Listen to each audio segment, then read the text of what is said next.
Добрый день! Меня зовут Антонина Ключерева, я научный сотрудник Дома Льва Николаевича Толстого. В год столетия музея мы подготовили проект «Экспонаты за спиной». В нем мы показываем предметы, которые часто остаются вне поля зрения экскурсовода и посетителей. Но они не менее важны, и за каждым из них стоит своя история. Среди интересных предметов Дома Толстого пишущая машинка системы Ремингтон, на которой работал писатель и члены его семьи. Печатная машинка механическая, с русскоязычной клавиатурой с 2 регистрами. Всего у машинки 46 клавиш, каретка с ручным переводом и откидным бумагодержателем, на внутренней стороне которого напечатаны цветные торговые марки товарищества Блока, распространявшего машинку в Российской империи, и фирмы-производителя. Лев Николаевич по-своему относился к техническим новинкам.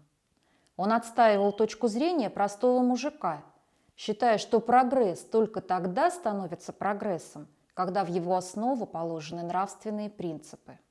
По словам литературоведа Бориса Ихенбаума, Толстой не любил техники, но перед пишущей машинкой он устоять не мог. Она давала возможность увеличить количество копий, ускорить их производство.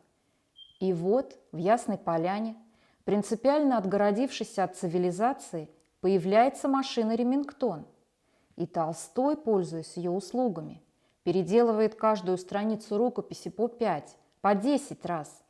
Целый штат родных и знакомых занят перепиской этих страниц. Точно сказать, когда появился Ремингтон в Ясной Поляне, трудно. Известно, что в 1906 году машинка в доме уже была.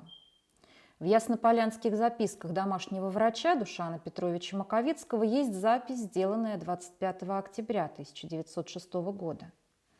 Александра Львовна с 8 часов переписывала на Ремингтоне послесловие, 18 главу «К значению революции». Лев Николаевич перемарывал и много прибавлял. Александра Львовна даже зароптала. Скорее всего, в доме Толстых имелась не одна печатная машинка. Известно, что на Ремингтоне вместе с Александрой Львовной работала и ее подруга, секретарь Софьи Андреевны Варвара Михайловна Феокритова. Свою печатную машинку имела и старшая дочь писателя Татьяна Львовна. В семье Толстых на печатной машинке работали в секретарской, которую со временем стали называть ремингтонная. Машинка и сейчас стоит в этой тихой и светлой комнате. Секретарь Толстого Валентин Булгаков, который тоже работал на печатной машинке, вспоминал: «Проверял Лев Николаевич написанное мной обыкновенно вечерком, приходя для этого в мою комнату, так называемую ремингтонную, потому что Александра Львовна и Варвара Михайловна Феокритова писали здесь на ремингтонах. И, усаживаясь рядом со мною на старый, плоский и твердый клеенчатый диван, стоявший перед моим письменным столом. На этом диване я днем писал, а ночью спал. На столе керосиновая лампа.